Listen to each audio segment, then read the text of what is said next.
Dan, you ready?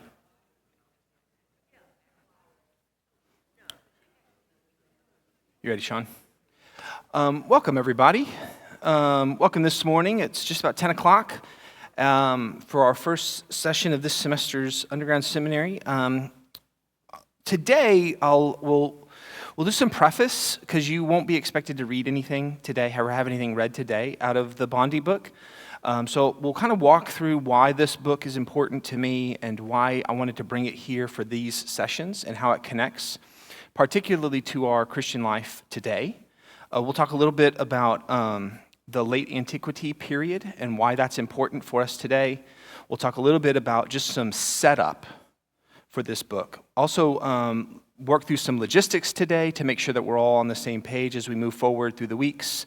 And so today's kind of that's what we'll hopefully accomplish today. So welcome if you're in this space, or if you're worshiping. If you're online participating, welcome. If you're participating at another time, welcome. If you're live, feel free to holler out questions as they kind of bubble up. Or if you're online live, Pastor Dan is working those keys over there, so he can holler out questions on your behalf. We got Sean working in the sound booth. And he is actually got a couple turntables back there, so he's going to drop some sick beats, as they say. He's a big fan of Elvis Presley, and you might know that Elvis Presley's birthday is today. I didn't know that. I actually didn't know either one of those. So, Sean, happy birthday to Saint Elvis. And Dan is actually a very massive, big Presley fan. Sean less so. But anyway, he still has a shrine. So, okay. We'll do welcome online. Okay. Let's open with prayer, and then we'll let's do some more logistic stuff. Every week after these sessions, I'll put together a little email. That email will have a couple of components on it, so you'll want to make sure that we have your email address if we don't, especially if you're online, because that email will have a couple of things. One, it'll have a link to any video if you want to see that. That's fine, or rewatch that. But two, what I'm attempting for the first time in Underground Seminary is to give everybody access to the master list, all of my notes, essentially. I just give you access. Instead of printing off stuff all the time, I just decided, well, let's try it where you can just see that at your own leisure, and I've actually opened it up so that you can actually drop in comments if you have any comments or questions or whatever. You don't have to, but this is an experiment to see if that's helpful. One year I told the church that I was going to write a sermon from this hour to this hour, and if you were interested, you could, and I gave them the link, and we wrote the sermon together. It was a collective church-wide writing of the sermon, and so people jumped in on the Google Doc and we all wrote it together. Which was super fun to do. You won't have that amount of access, but you'll have the ability to make comments and see things as they develop. So if you didn't bring things to take notes today, that's fine. Everything that I talk about today will be available in that link. That link will also take you to a schedule of what we're looking to do and the aims for each week. And so next week, January 15th, if you would have chapter 1 read. Now, we won't go through its entirety. We're basically going to go one chapter every 2 weeks. So we'll take 2 weeks per chapter as we move through it. I'm making some assumptions that there's some words and some phrases and some ideologies and theologies that need to kind of be remedially brought up so that we're all kind of rowing in the same direction on some of this stuff. So we'll move through it with some slowness. And as we get farther into the study itself, I'll do my best to also try to integrate some actual, what are called sayings of the Desert Mothers and Fathers for us to kind of think about a little bit and consider. Bondi does a good job as well as integrating some sayings into into the writing as it relates to the topic at hand. That's wonderful information. But these sayings aren't really for information, right? They're for formation purposes. So we'll offer up some sayings occasionally for us to just kind of be formed in this tradition. Okay. So make sure that we've got email address so that you can have access to all of those things. Sorry. Here it is. We do have books available. They've gone a little quicker. We just took last couple of years of Underground Seminary and used those numbers to determine how many books to purchase, and I think we've maybe got just the right, or we might need to order some more. So if you would like a book here, we've got 11 or 12 more copies here. They're $20, and that's been helpful. You could probably buy them on Amazon or whatever cheaper, but the overage has actually been helpful for folks that couldn't afford a book, so you're helping to kind of help folks in that way. But you can always purchase online. This is my copy. It's super worn, and it's probably my third copy that I've gone through. But it's a quick and easy read. You also can get it digitally, and that also has been helpful for us as well if you use Kindle or whatever the Nook or whatever the things are. Feel free to get one of those. Okay. Any other questions about the logistics? And then we'll pray, and then we'll get into a saying, and then we'll get started. Good? Okay. Well, let's pray. Gracious and loving God, whose spirit we live and move and have our being, we gather in this place that is warm and sheltered, and we are mindful that we are given so many gifts in this life that we take for granted. And so guide us in our listening, in our hearing, in our learnings, that we might receive with joy what you have for us this day. And give us the hands, the courage, the heart to move out into the world and respond to the needs of our brothers and sisters, so that those without shelter and those who seek warmth might find comfort and shelter and warmth through your saving grace and through the work of this communion. All of this we pray in the name of the beloved. Amen. I'll also try my best. I forgot to mention, I'll try my best later on, not this Thursday, but later on. I'll put a little bibliography together for if you're interested in other books. Here's some things to look at. So I'll open up today. This was written by a Japanese guy, translated by a Japanese guy, Yoshi. I don't know how to say his last name, Nomura. And he took some of the sayings of Henry Nouwen translated, and then put them to art a little bit. There's some drawings, and it's a certain type of art style. But I'll offer this reading for us, this saying. It's one of my favorite sayings, and I'll just read it as it's translated here. It was said about Abba John the Little that he went away to an old Thebian in Seats who lived in a desert. So John the Little goes to see this other teacher.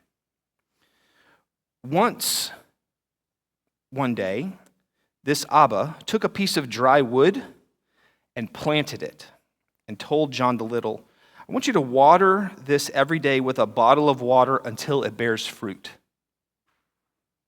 The water, however, was far away from where John lived, and he had to go out late in the evening and come back the next morning. 3 years later, the tree came to life and bore fruit. Then the old man took some of the fruit, brought it to the church, and said to the brothers, take and eat the fruit of obedience. So I offer up that story as a kind of a setting because I was introduced to the Desert Mothers and Fathers by accident in my undergraduate years, and then more thoroughly with a woman named Roberta Bondi. And I'm nodding here because Donna and I attended this thing called the 5-Day Academy for Spiritual Formation, and Roberta Bondi was one of the lecturers there. And she introduced me more thoroughly, and the group more thoroughly, to these Desert Mothers and Fathers and who they were and what they're about. And that was some years ago. And I feel like I am just now, it's probably been 10 years, just now at the point where I feel like I'm able to bring forth a couple of apples from the work of trying to learn from all of these people, these sisters and brothers of long ago. So I want to thank you very much for your willingness to kind of embark on this journey, and I recognize that I know very, very little, but what I've learned, it has enlivened my spirit and helped me fall back in love with Christianity. And I hope that in some small way that is transmitted through these sessions. I'm going to start with a little bit of why this is important from the Wesleyan tradition. This isn't just me thinking that these are cool people. It actually comes from John Wesley. So John Wesley wrote in 1789 the following: "From a child I was taught to love and reverence the Scripture, the oracles of God, and next to these, to esteem the primitive fathers, the writers of the first 3 centuries. Next, after the primitive church, I esteem our own, the Church of England, as the most scriptural national church in the world." So John Wesley called these folks the primitive church, and he thought that they had something to say. So much so that he esteemed them second to Scripture. He goes on to say in an address to clergy in 1756, Mr. Wesley listed out all the people whom he considered the primitive fathers. He writes, "This is the religion of the primitive church, of the whole church in its purest ages. It is clearly expressed even in the small remains of Clemens, Romus, Ignatus, Polycarp. It's seen more at large in the writings of Tertullian, Origen, Clemens Alexandrius, and Caprician. And even in the 4th century, it was found in the works of Chrysostom, Basil, Ephraim, Cyrus, and Marcius." So our tradition, our founding person, John Wesley, was inspired by these desert mothers and fathers. So much so that he tells his clergy people, you should read these people. Now, what's interesting to me is that other churches, other renewal churches, which the Wesleyan movement is a renewal movement, would say, you know what we need to do? We need to get back to the book of Acts, you know? And Wesley's like, yeah, that's less than helpful. Not that it's bad, it's that like that was a singular event, you know? And they were wrestling with questions in the book of Acts that we have a different set of questions. And those questions look more similar to the questions that were asked in this primitive church, the primitive mothers and fathers. And so, yes, read Acts, read the letters. But if we really want to get at kind of the nuts and bolts of the questions that, well, now what? Okay, Jesus hasn't come back. Now what? How do we do this thing called church? We really ought to be looking at these centuries. What I would like to offer over the next couple of minutes is try to draw some similarities between the year 2025 in America and this period of late antiquity, the 4th century, and how they are similar. Okay? So first and foremost, I would offer that both centuries have a significant crisis of leadership. In both centuries, there's a lack of leadership. One is that in the old era, this patron system, it's all being broken down. And all that you need to know, I don't need to go into it, but all that you need to know is that the structures of society, of how it worked, it really was all being undercut because of the rise of this new kind of, I don't want to say middle class, but this mercantile class of people. And so we no longer had primary dependence on the Lord and this feudal system in the same way, because now there's these mercantile people that arise, and they now have some monies to spend and some mobility to happen. And so when you would go to the Lord of the land, you would seek them as a judge, as a ruler, as like they were the guy. They didn't rely on them so much anymore. And so there's a breakdown of structures of where does the authority lie now, right? Back then. And I would offer up that we also have a crisis of leadership here in the United States in the year 2025, not because there's not enough leaders, but because we have too damn many. We have an abundance of leaders. My kid is 17. Every single college application wants to know, how are you leading today? Everybody's a leader. We have such an abundance of leadership that it creates a whole different set of crisis, right? We are still asking the question, where does the authority lie now? It's the same question. It just manifested slightly differently from different symptoms, right? One was from a breakdown and lack of leaders, and today we have an overabundance of leaders. They did not have the phrase back then, too many cooks in the kitchen, you know? Both eras have a rapid socio-technological advancement, and I don't need to talk about the past 20 years here in our world about how rapidly technology has just changed us and the world. You all have lived this. Back then, you might, and I won't go down all the things, but just consider one technological advancement, the Roman roads, right? Connecting this developed world or this Western world in ways that had never been done before. So crazy immigration, right? Mass movement of goods and services of people. I mean, this just technological advancement of the road connected people in ways that they had never been connected before. And that creates then, as it does today, all sorts of new questions and problems and situations. What do we do when all of these weird people come together in contact with one another, right? How are we supposed to live in such a cosmopolitan world? Do we become isolationists, right? Do we become more enmeshed and more cosmopolitan? Well, how do we do this? How do we do this? Both eras extol virtue ethics and stoicism. It's becoming really, really common today, but let me talk a little bit back then. Stoicism, virtue ethics are different philosophies and that you might have heard of before, but those are very prominent of like how do you live the good life, right? Stoicism and virtue ethics were prominent ways of teaching students and people, this is how you live a good life, okay? Today, what is important, what I've noticed over the past, since the 80s, there was a book written by McIntyre called After Virtue. And this book became the book that relaunched an interest in the Western world in virtue ethics and what it is. Up until then, we kind of didn't really engage too much about it. We were very utilitarian, you know? What's the best outcome? What's the best thing we can do for the most number of people? Like that was kind of the driving the decisions, you know? Just be utilitarian. What's the most good we can do for the most people, and whatever that is, that's what we do.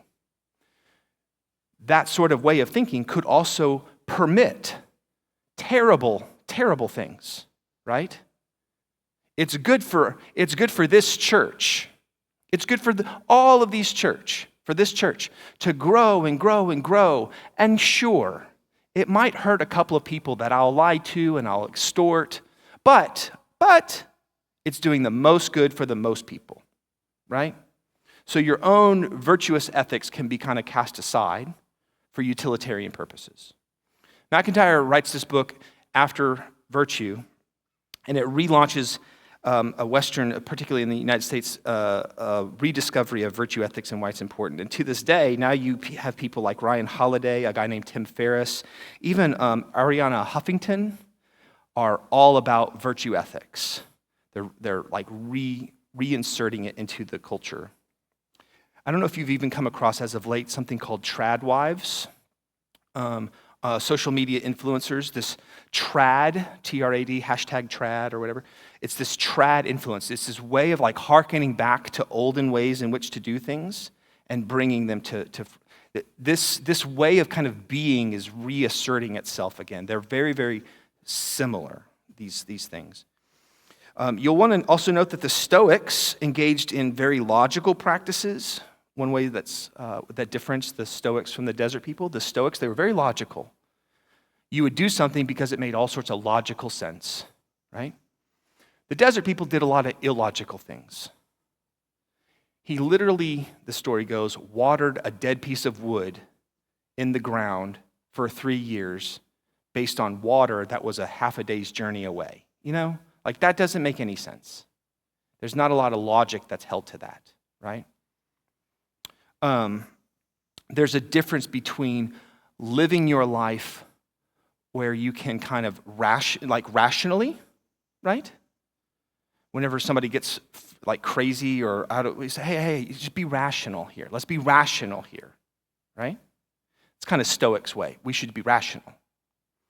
And I think that you and I know that rational life just makes the human more robotic, right? Robots are super rational, right? What humans are called to be, and what the desert tradition teaches, is not to be rational, but to be reasonable, to utilize your reason. Are you with me? And that creates a gap between the rational and the reasonable, okay? So some of these stories make no rational sense, but the reason behind it is what's driving the story, right? They call him John the Dwarf, John the Little. John the Little, angry guy. Why? Maybe because he's little, right? And it ain't easy being little, they say, right? And so he goes, and what's the thing that he needs to know? What's something that they need to teach, that he needs to be taught? One of the first things he needs to be taught, the Abba sees, is, what you actually need to do is like learn to kind of break a horse, right? And train a horse. You're wild, you're crazy, you're angry. What you need to do is learn to be obedient. And it's not going to make any sense to you to water this piece of dead wood, but this is what you need, right? So the teacher is able to kind of perceive what's needed for the student, right? And then the student engaged through a humble practice whatever the teacher taught, right? Today, I don't know if that would ever fly, right? But there's something valuable about this notion of the teacher and the student relationship that has since kind of eroded a little bit. Stoics also prioritize the present. We get that a lot today. We get a lot here in the West of people saying, hey man, you really got to focus on the present, the eternal now. I love Richard Rohr. I hate that book. The eternal now, and it's all about now, now, present. And I'll tell you what, it is so debilitating, and in many ways, I find I am suffocated by focusing on the present. Because then I'm constantly worried that I'm screwing up. Because I can't focus on just the present. I'm a human being. I'm made in God's image. I'm Trinitarian in that way. Past, present, and future live in me all the time. And now you're telling me I need to focus on the present, and if I'm not, that I'm living a terrible life, I'm not doing it right. Well, hell, I got other obligations that in the future that are worrying me. What do I do with those? Just ignore them? That seems silly, right? And I'm driven by the past. That informs me. You just want me to forget the people? Like, what are you talking about? Living just in the present? That's insane. That's insane. The desert mothers and fathers prioritize the past and the future over the present. They didn't discount the present. They just, in terms of hierarchy of like what's important, the past and the future were more important, were prioritized over the present. We'll see more of that as we get into it. Also, Stoics thought that the goal of life was something called eudaimonia, or we translate it as individual flourishing. And we kind of have that here in America. Like what's most important is life, liberty, and the pursuit of happiness. That's kind of a very Stoic idea. What's most important, the goal of life, is this eudaimonia sort of thing. The desert people thought that was insane. Individual flourishing, that's no. That is anti-Christ. That is not what we are about. What they thought the most important thing is what they would call the reign of God. That's the most important thing. And Bondi will talk about that the goal of the Christian is love. That's the goal. That's the goal. That's not what you do.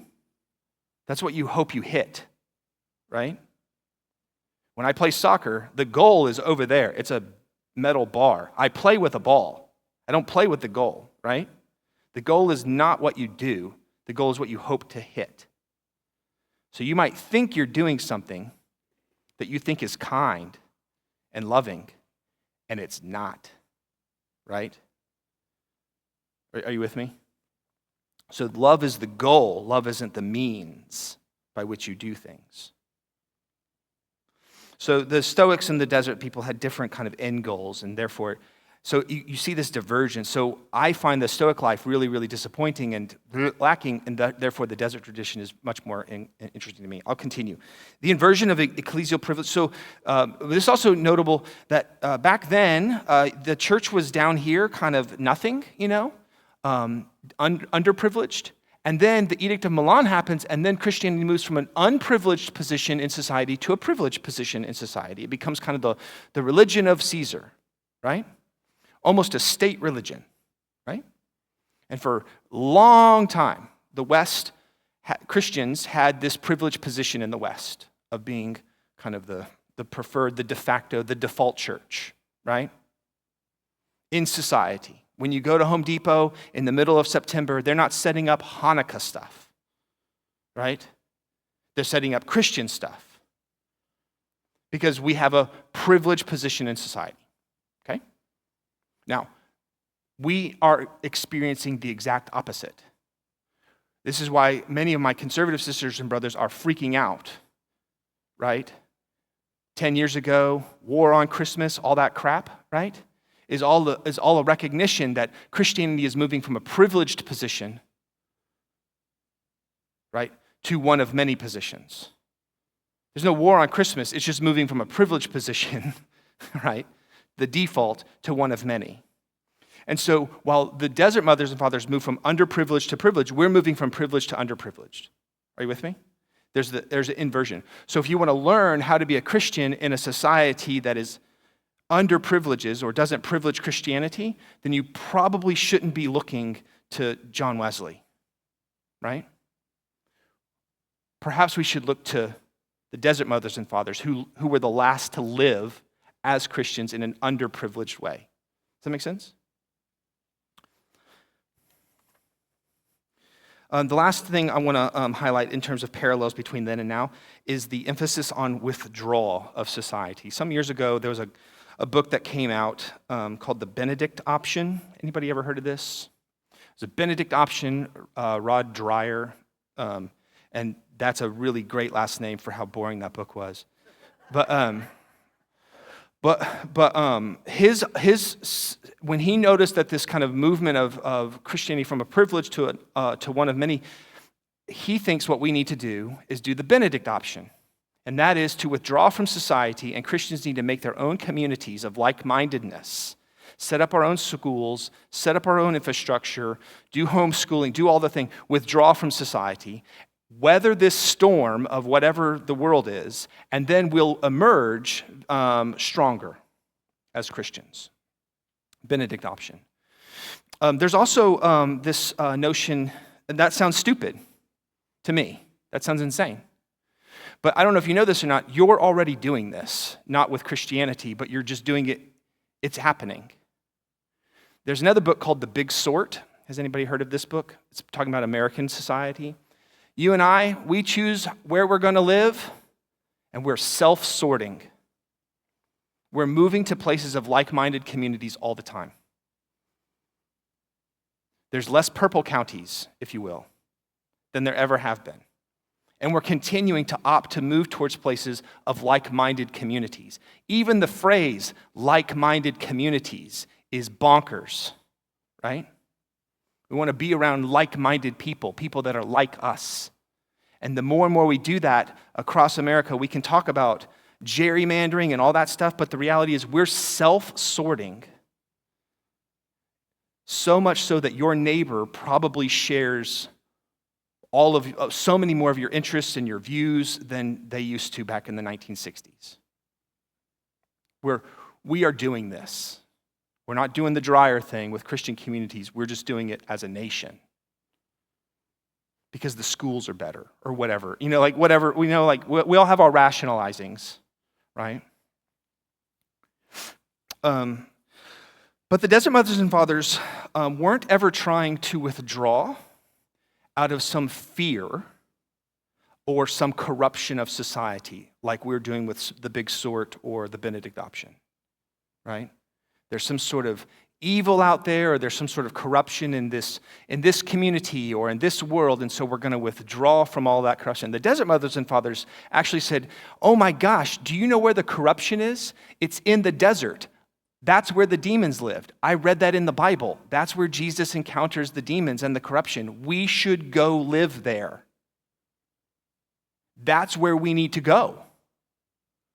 To defend, to kind of fight on behalf of these beautiful communities that we are a part of. We should go where the enemy is and be kind of the first line of defense. They pursued corruption, right? Not pursuing it for their own lifestyle, right? But pursue the locus of that so that they might do the Christ movement. There's a way in which I forget the line exactly, but if you take one drop of urine can absolutely decimate a cup of wine, right? If somebody takes one drop of urine and puts it in your wine cup, you're not drinking it, right? But the reverse doesn't happen. If you got a cup of urine and somebody drops a thing of wine in it, it doesn't make it any better, right? So there's a way in which contamination works. A little bit of contamination spoils the whole thing, right? But a little bit of good doesn't purify. But that's what we say Christ does. It's a little bit of purification, a little bit, makes the world better, right? Are you with me? Jesus inverts that. When he touches the unclean, he doesn't become unclean. They become clean. Are you with me? So Christianity functions the other way. Christ works the other way. We ought not be afraid that we are going to be unclean or contaminated or corrupted in some capacity. We'd be humble about it, right? We're not self-righteous about it.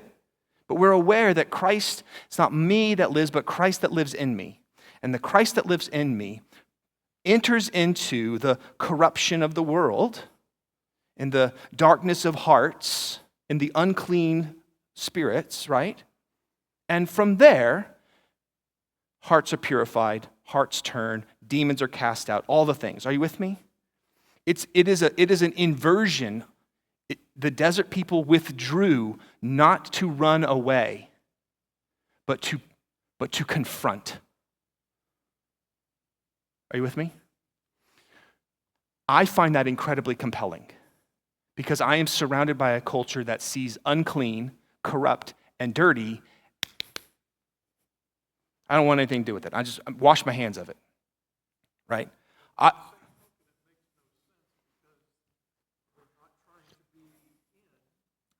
Right.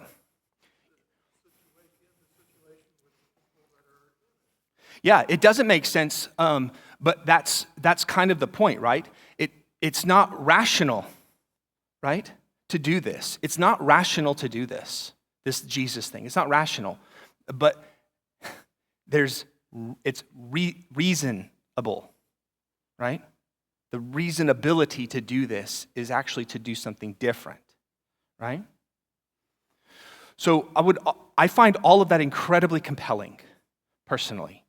And so I think that these desert mothers and fathers, Abbas, Ammas, these folks have something for us today. So why this particular book?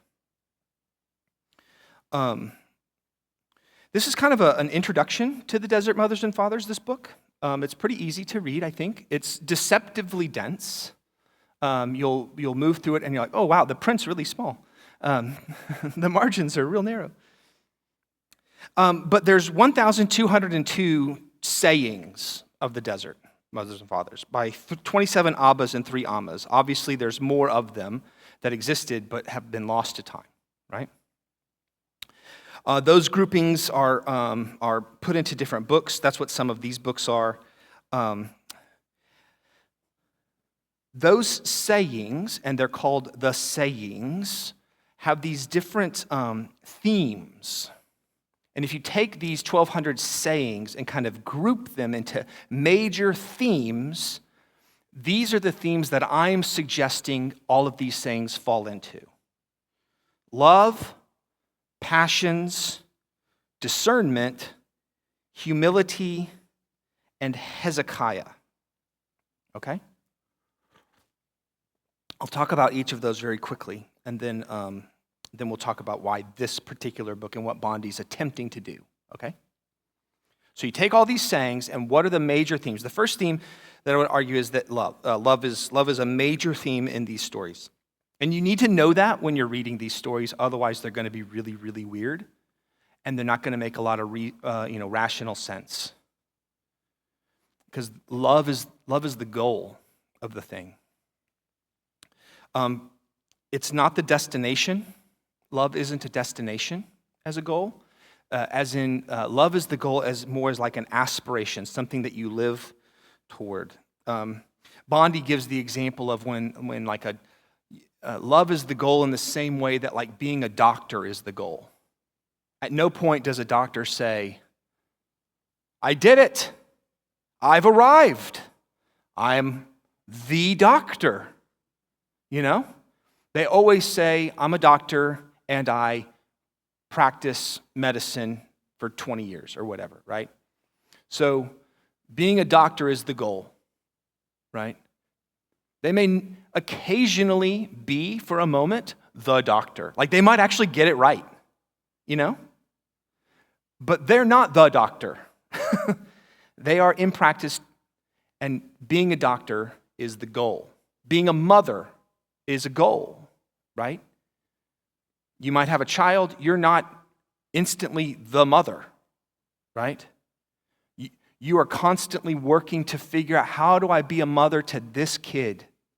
And then you have a second one, you're like, well, hell, I don't know anything. How do I be a mother to this one? Being a mom or a dad, like that's the goal, right? Love is the goal.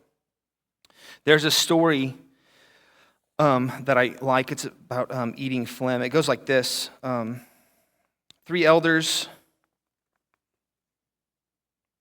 Sorry, am I on the right? Sorry, page 43. That's not the right one. It's kind of a gross story, but it gets the point across, I think. At a meeting of the brothers, they were eating dates.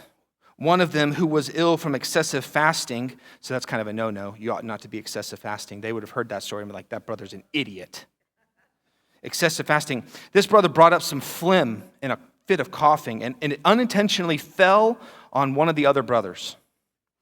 And this brother, who had been coughed on, was so tempted by an evil thought and felt driven to say, be quiet, quit coughing, don't spit on me.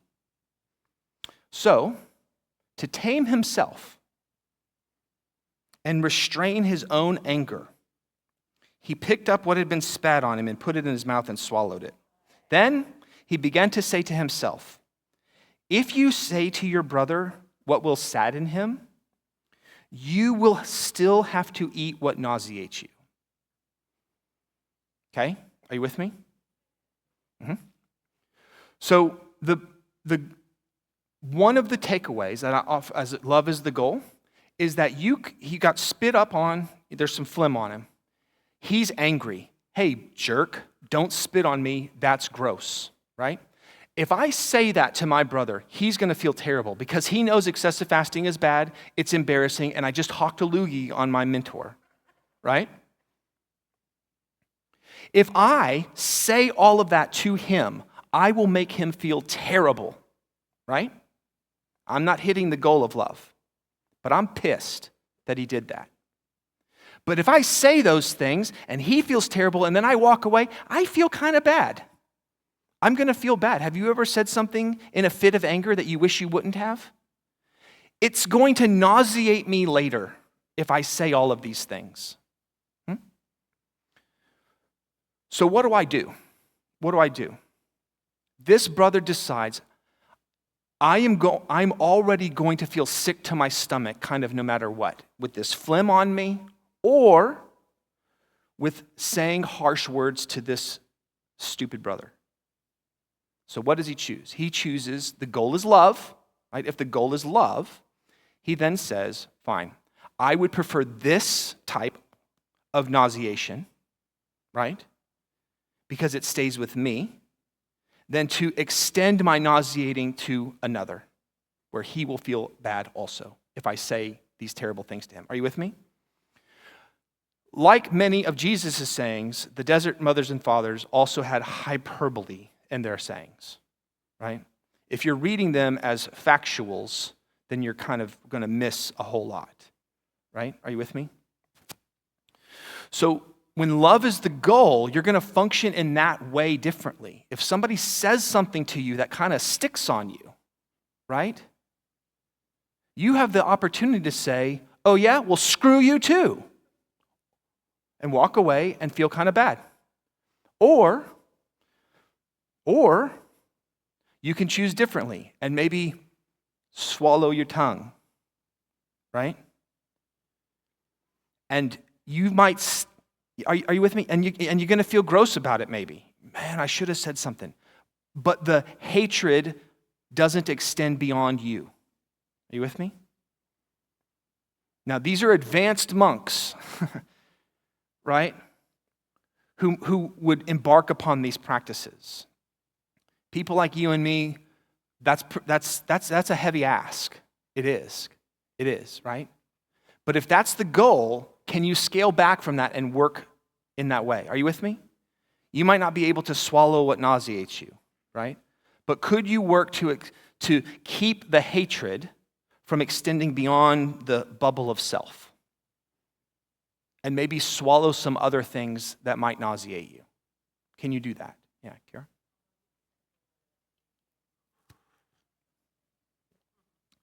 Yeah, so if you want to kind of bring it, if you can't say anything nice, don't say anything at all.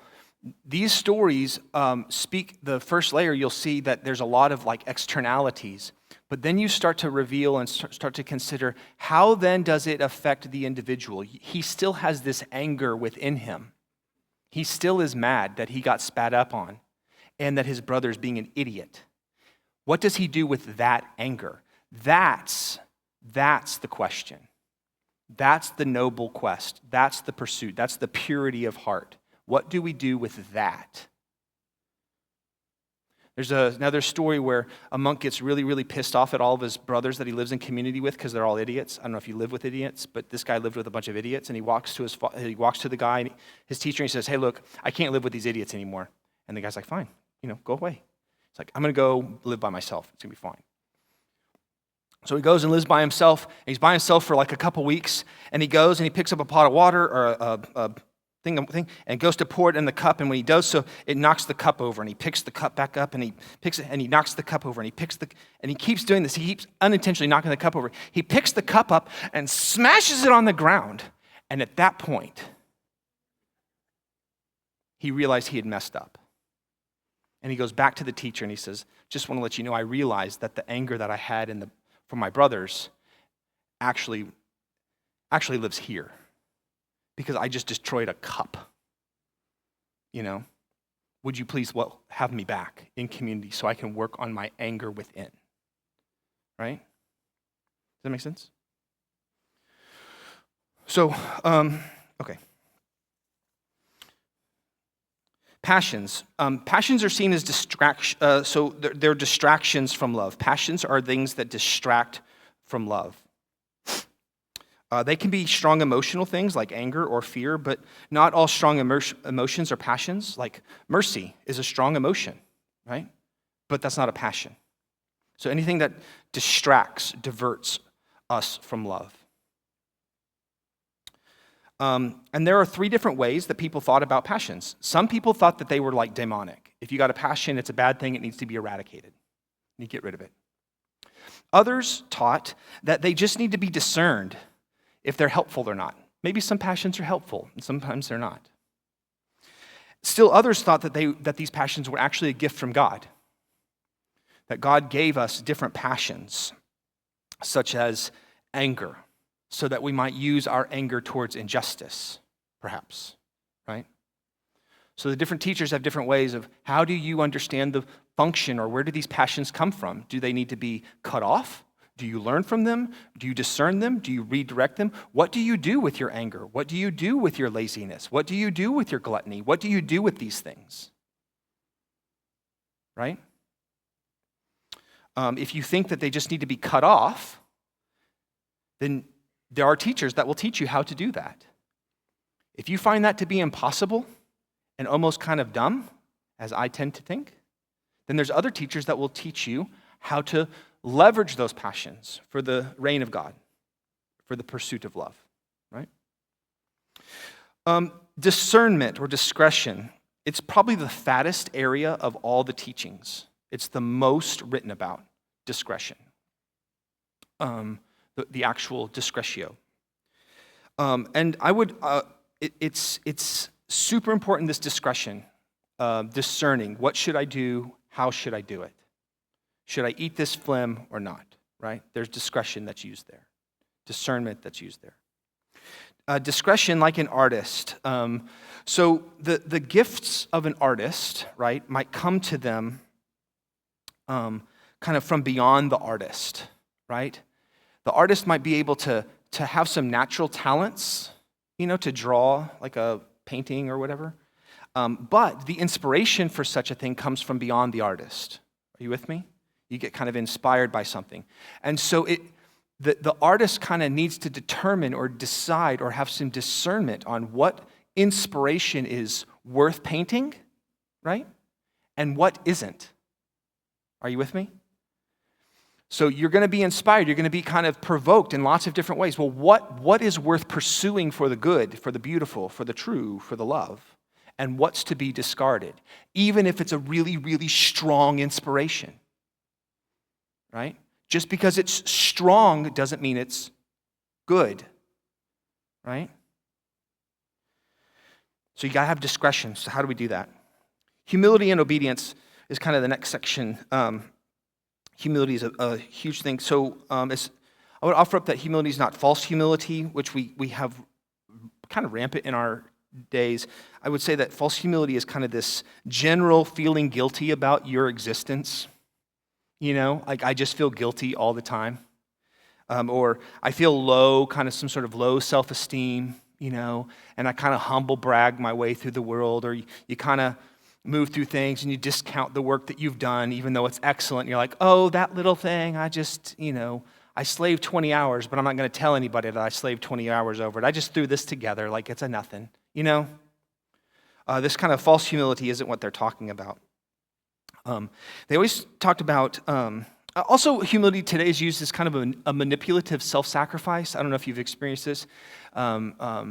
People will, I'm prone to do this as well, will overly sacrifice myself in the pursuit that you will see me as humble.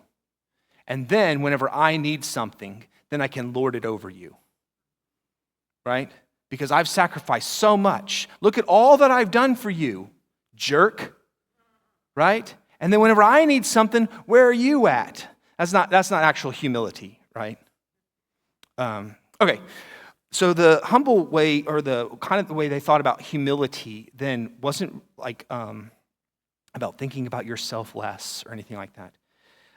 They understood humility always in relationship with others. You actually can't be humble in isolation. It's always in relationship with others. Humility is always related to how you see others. And in fact, that old saying, humility isn't thinking less about yourself, it's thinking of yourself less. Or what, you know what I mean? Like it's you know what I'm saying?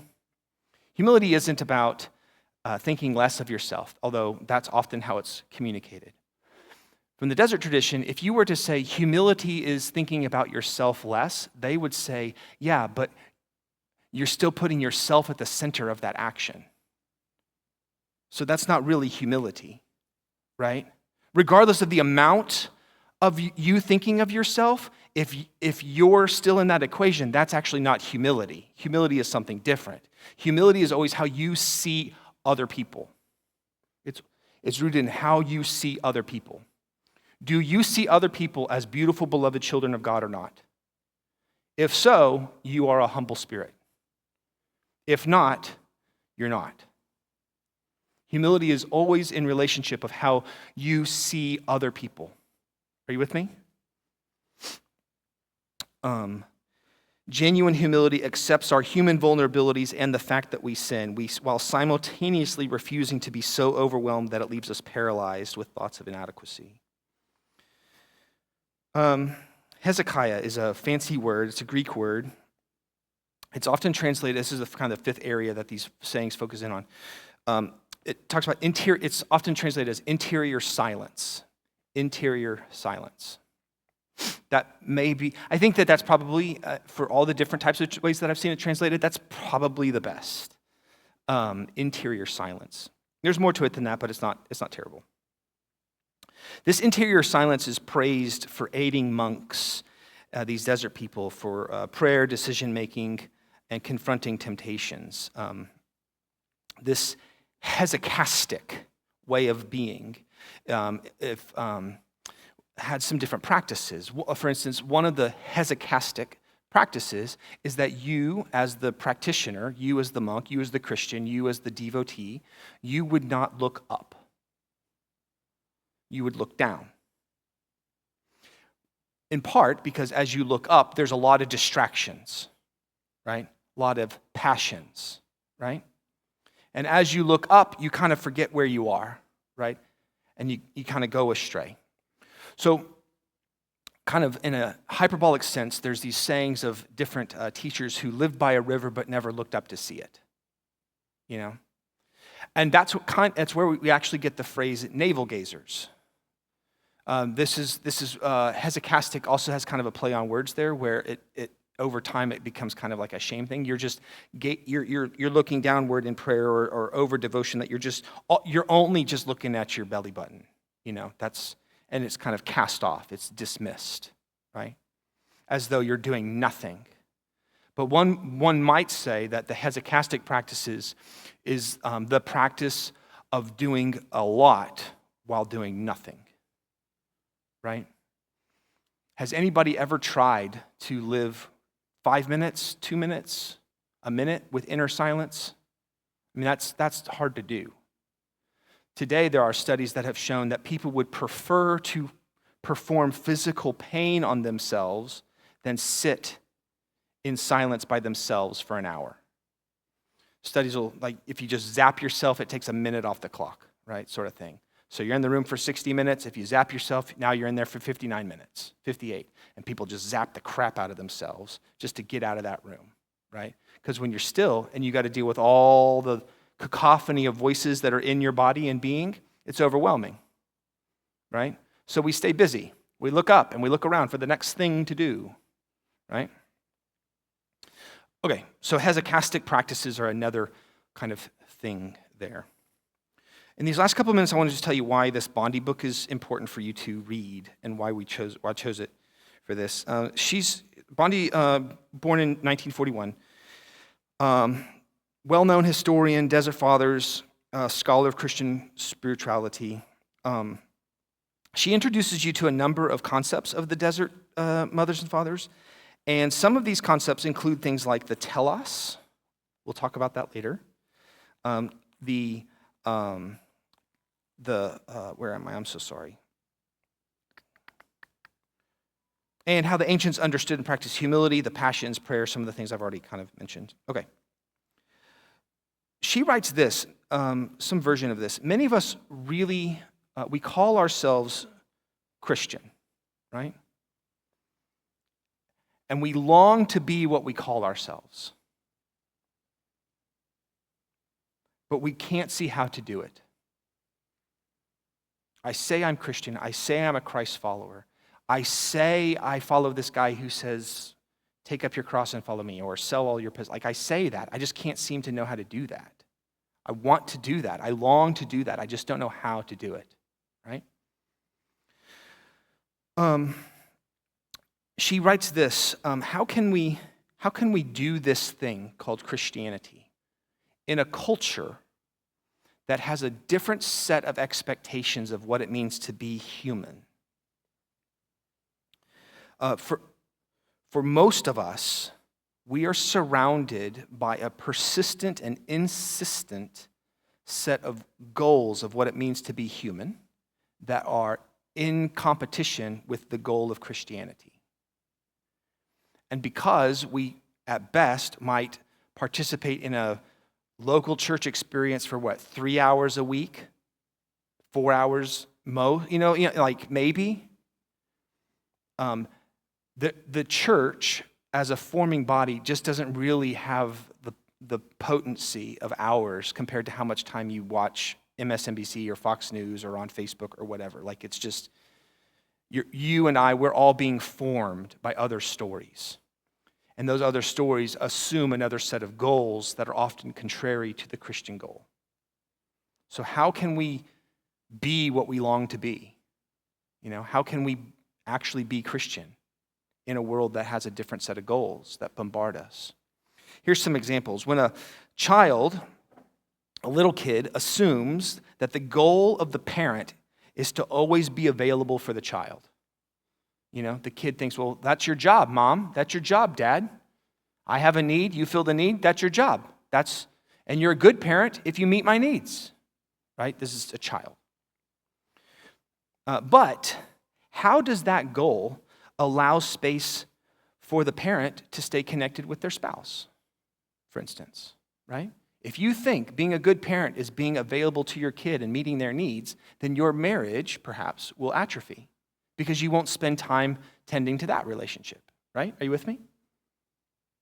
Or the United States, our culture prioritizes the personal, the individual, over the collective. We have individual rights, right? Well, Jesus prioritized the collective over the personal. How can we be Christian that has a different set of priorities in a culture that has a different set of priorities? How do we do that? How can we do that? We know we want to. We say we want to. We long to do it. We just don't know how. I think that my social media feeds, and especially this time of year, I'm bombarded with the cultural goal that the goal of life is some sort of individual self-development, go to the gym, eat better, cleanse. I don't know. I'm now of the age where colonoscopies show up, so that's fun. I don't know if that's a Roto-Rooter situation, but, But it's all about self-development, life hack and make your life better, faster, stronger, smarter. Don't just doom scroll. Watch these videos on how you too can learn a language that you'll never use or whatever. Like, it's always about self-improvement. And if you're not improving yourself, then what the hell are you really doing? You're just wasting away, right? Self-improvement seems to be the goal of our time. But how does that leave any sort of space for love that genuinely often thwarts your own self-development? If you think about the most loving actions that have ever happened to you, it came at a sacrifice from the other person of their own self-development.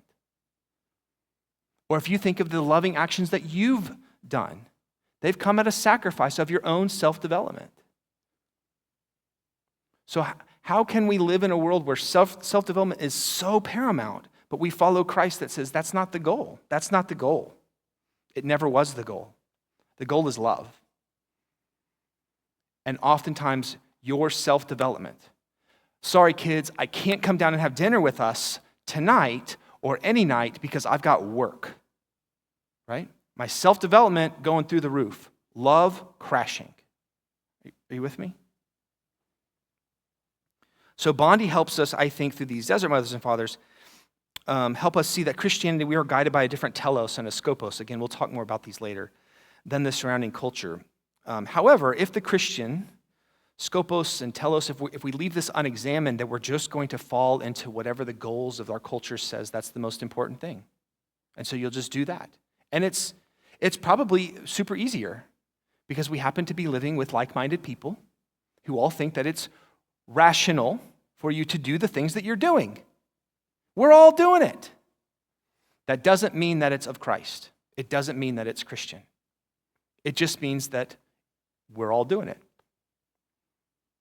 And oftentimes those are misaligned, right?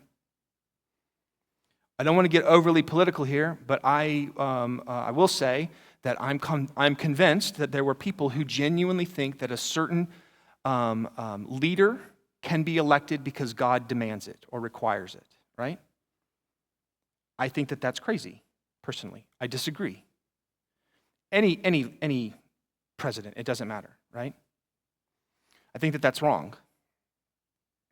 But when you live in a time and a space, right, where the goal is power, right, that's what it means to be a leader in this world, is to accumulate power, then you will do whatever you need to do to acquire said power, right? Because that's the goal. And then we find ourselves with like-minded communities, either in person or online, where we coalesce and we all agree, yes, power is the thing, or self-development is the thing, or whatever the thing is the thing, that's the thing. And then we get convinced that our thing is God's thing, right? And therefore, we are permitted to do whatever we need to do in order to achieve that goal. Because what's most important is that goal. And come hell or high water, it doesn't really matter what we step on as long as we get to that goal, right? That obviously creates some problems with the Christian narrative, as I understand it. And I think that the Desert Mothers and Fathers help show us how to live into Christianity when the goals of our culture are misaligned with the goals of Christianity. It assumes that you kind of know what the goal of Christianity is and you want to do that, you just don't know how. And so you're going to be invited through the desert tradition, if you embark upon it, to do a bunch of stuff that makes no rational sense. Right? Doesn't make any rational sense. And you might feel isolated. You might feel foolish, to use a biblical word. Right? I hope that you know that the Desert Mothers and Fathers rarely lived in isolation. There were some, but they mostly lived in community, small communities, on the edge of towns, where they thought the corruption of society was in order to protect and fight for those whom they loved the most. You might read some stuff in this desert tradition that's so weird and you could never do it. I understand that. I get that. The invitation, however, is to realign your goal, your values, with those of Christ. And if you're over the age of 7, that's going to be hard because you've got decades of being formed by a different set of goals and values and assumptions. So some of this stuff will resonate and some of it will not. But I'm hopeful over these weeks, we as a small community of desert dwellers, if you will, might be able to come together once a week and unpack what are they teaching and how can we become Christian? How can we become that which we long to be? You with me?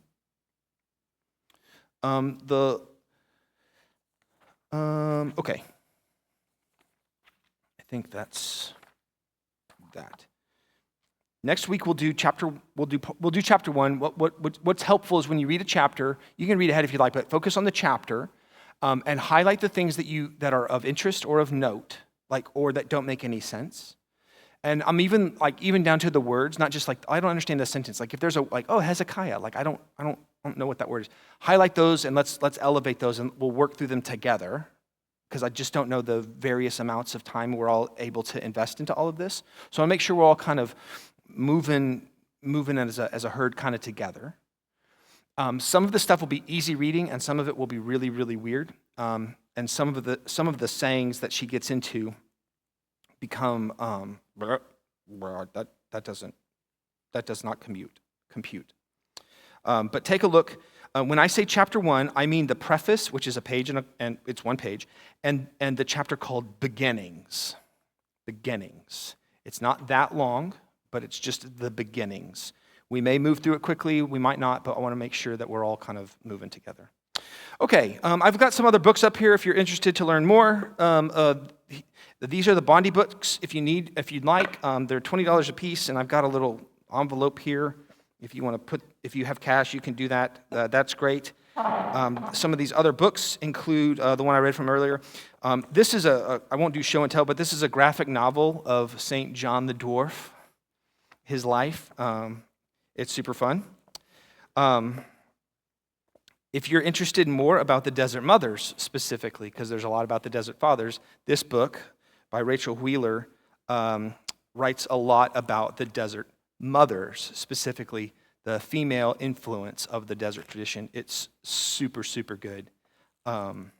Anyway, super good. There's some collections of sayings here and here. One is, this is an alphabetized collection of those 1,200 sayings, and then this is like a daily devotional. Like you can turn to the day and read just a couple for the day.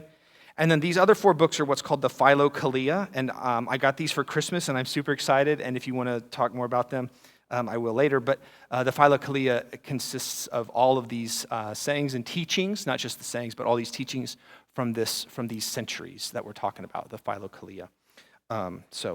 Okay, I'm over on time. I'm sorry.